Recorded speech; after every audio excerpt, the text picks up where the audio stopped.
गिबियावनो बयखौबो नोंथांमोनखौ खुलुमनाय जासिहरबाय आरो नोंथां आदामोन जाय बिथांमोनहा दिनैनि बे श'रुम मोनसे ओपनिं जानायाव नोंथांमोना नुजाफैनानै जोंजों लोगो हमफैनायनि थाखाय जोबोद साबायखर बावनाय थाबाय आरो बेजों लोगोसे स्पेशली जाय बे श'रुमनि दिनै जे ओपनिं खालामबाय बेनि अनार जोंहा आदा पबित्र बिथां आदा प्रदीप बिथां जोंखौ लिंहरनानै दिनैनि बे खाबुखौ लोगो मोनहोनो खाबु होनायनि थाखाय जोबोद साबायखर बावबाय मिन्थिनाय बादिब्ला दिनै बे श'रुमा स्पेशली इलेक्ट्रिक स्कुटिनि थाखाय दिनै बेखेवजादों बेनो जाहैबाय दानि बे जोंनि टेक्न'लजि जुगावहाय जोङो बांसिन इजिखौ मानसिया बयबो नागिरो थ' बेनो जे इलेक्ट्रिक स्कुटिया बियो जेरै सारा बुंलांबाय बेखौहाय 5 to 6 आवार्सनि गेजेरावनो चार्ज होनो हागोन आरो बे 5 to 6 आवार्स चार्ज होनायनि उनाव बे बेस्ट मडेलखौ जोङो 80 किल'मिटारसिम सालायनो हागोन आरो बेनि नेक्स्ट गाहायसिन मडेलखौ जोङो 60 किल'मिटारसिम सालायनो हागोन आरो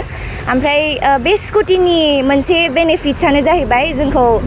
मानसिखौ इनभाइरनमेन्टखौ मोनसे इक' फ्रेन्डलि जोंखौ हेल्प खालामो जेरैखि एयार पलिउसन उखुन्दै आरो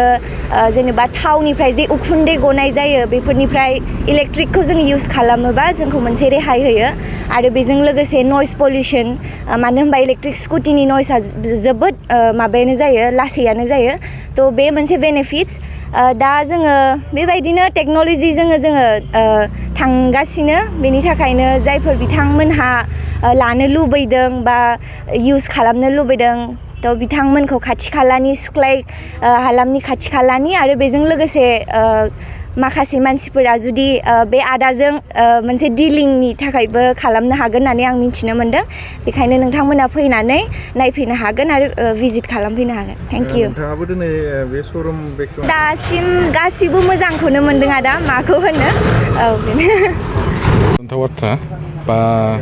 खुसिनिबो बाथ्रा आंनि थाखाय माने दिनै आं बै आगोलनिफ्राय सानबाय थादोंमोन माबा मोनसे बिजनेस खालामनायनि खोथा खिन्थु दिनै आं लास्टाव सानै इलेक्ट्रिक स्कुटिनि माबाखौ फैबाय आं ओमफ्राय जों साराबो बेखेवना होबाय बिराद गोजोनथाव बाथ्रा इयो ओमफ्राय दा जोंना जाबाय बे माने बेखौ खेबसे जुदि जों चार्ज होयोबा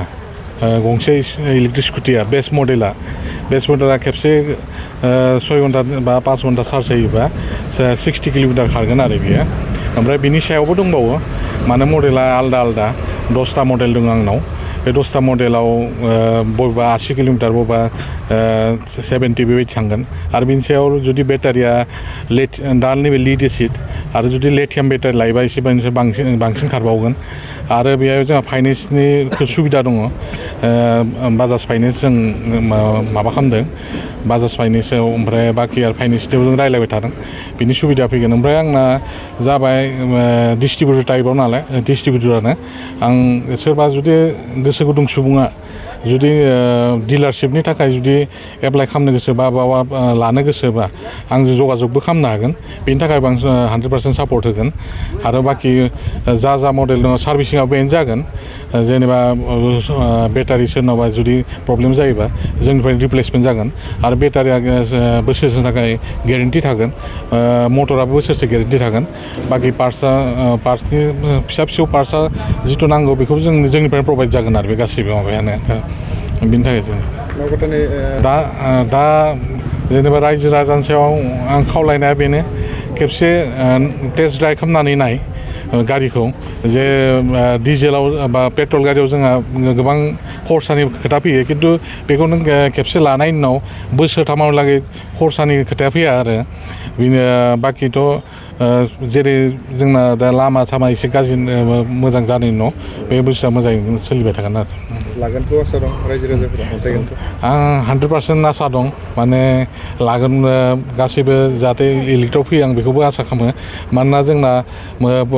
जिथु पलिउसन दानि जुगाव बे पलिउसनखौ होबथानो थाखायबा जों इलेक्ट्रिकआव फैनांगोन आरो बेनि सायावसो गासैबो रायजो राजा हेफाजाब होगोन होनना आं सानो आरो एक्सचेन्जनि राहा थागोन नामा एक्सचेन्जनि सुबिदा थागोन